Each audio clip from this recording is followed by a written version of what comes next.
New research from the EPA shows a massive toxic dump site off our coast may actually be even bigger than originally thought.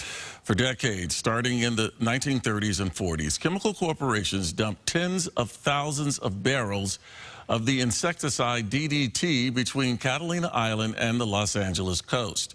A recent investigation by the EPA shows the amount of DDT could be way more than originally thought. And joining us now to talk about the investigation is John Chestnut. He has been leading the EPA's technical team on the investigation.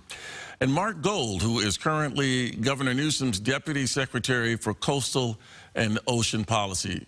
Gentlemen, thank you both for joining us this morning on what is certainly an incredibly important subject. And Mark, let me begin with you. How in the world could we possibly underestimate, to the degree apparently we have, the amount of DDT that was dumped in the ocean?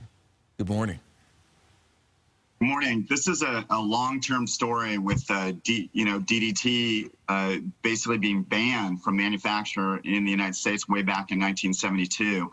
The big focus on DDT and the problems posed by DDT has really been right off the Palos Verdes shelf, the Palos Verdes coast.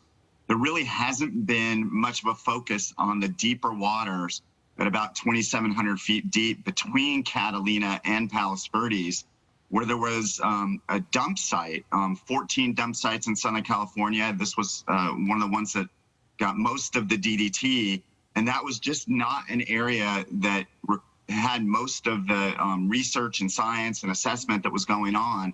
It was part of this long-term litigation against the manufacturer of DDT, the Montrose Chemical Company. And so now that focus has changed due to research from UC Santa Barbara, David Valentine, as well as LA Times coverage from Rosanna Shaw.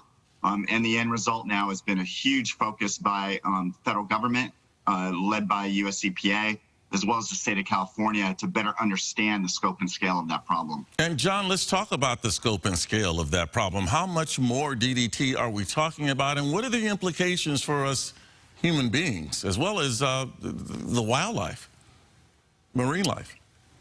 Yeah, that's an important question. In terms of the amount of DDT, I think we have worked with Montrose Chemical on cleaning up their actual plant up in Torrance since the late 80s. We have a good understanding of the volume of DDT they produce. They produced over 1 million gallons of acid waste over the years. Some of it went initially to the coast. Then they started to refine it to get more product out of it in the 60s. And then they started dumping it inland after that in approved dump sites. But our more recent research, when you talk about how much is out there, what we've done in looking at the records and talking to folks who we deposed during the court case that Mark referred to back in the 90s, we talked to folks that actually operated the plant in the 40s and 50s and 60s. And the important finding as of late that we've come up with in terms of guiding our research out here is the fact that we believe now that Montrose actually did not dump the waste in drums. They actually dumped it in bulk, meaning they pulled the waste from the facility in big tanks, had it put into tanker trucks, put it into barges, and went out there and let it dribble out. And so we do know these sites were used by a lot of other companies. So our challenge is to investigate and putting a strategy together, investigators to look at both the aerial extent of the drums, try to figure out what's in the drums, if not DDT. And then because the DDT was dumped probably near the surface, it probably went over a larger area. But it might have impacted areas that, the question is it safe to swim? Is it safe to recreate? Exactly. Safe to eat fish? Yeah. We do believe it's safe to swim, recreate, surf. We have years of data along the coast that say that the water is safe. Eating fish is safe, but there are some advisories put out by the state of California, and we can give you a link to our website or the state website to find those. There are certain fish you want to eat in moderation, only certain meals a day. Other fish we want to be much more careful about: the white croaker, the barred sand bass, Pacific barracuda. We've done, there's some information online about what piers and areas throughout the coast that you should be concerned about. Mark, is there any reason to believe, now with the discovery of this new information and realizing the problem was a lot worse, is a lot worse than what we previously thought, is there any reason to believe that there might have been some type of cover-up, or that perhaps people were not being very forthcoming? Yeah, I think I hate to say it. I think that's a better question for John. One thing I just would like to add to his comment, as somebody who actually created the Gila Bay Beach Report Card for the West Coast of the United States, I just want to echo what John's saying on the health risk issue. The public does not need to worry about this from the standpoint of swimming, but I'll be a little bit more conservative, I think, than John from the standpoint of eating contaminated fish. There's a wide variety of fish that you should be concerned about. It really covers most of Los Angeles County.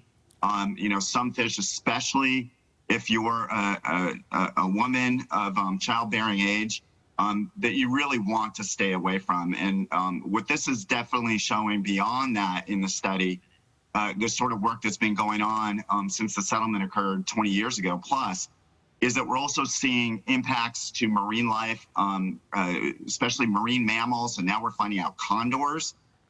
That are far more severe than we had thought.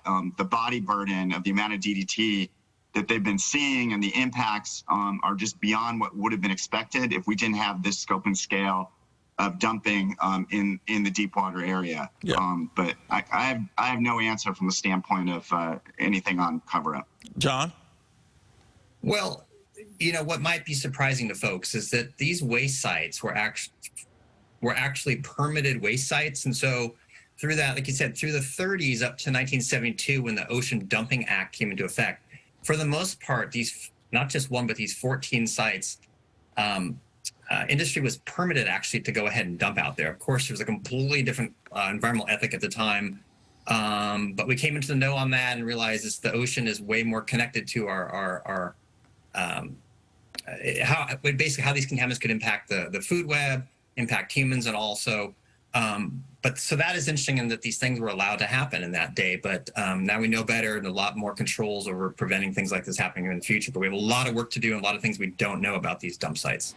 All right. Well, John and Mark, listen, thank you both for joining us this morning. Again, this is a critically important subject. Obviously, it's something particularly that, given that we love to enjoy our beaches and we, a lot of people here certainly love eating fish, that we need to know about. So thank you both. I'm sure we'll be hearing a lot more about this in the future. Thank you so much.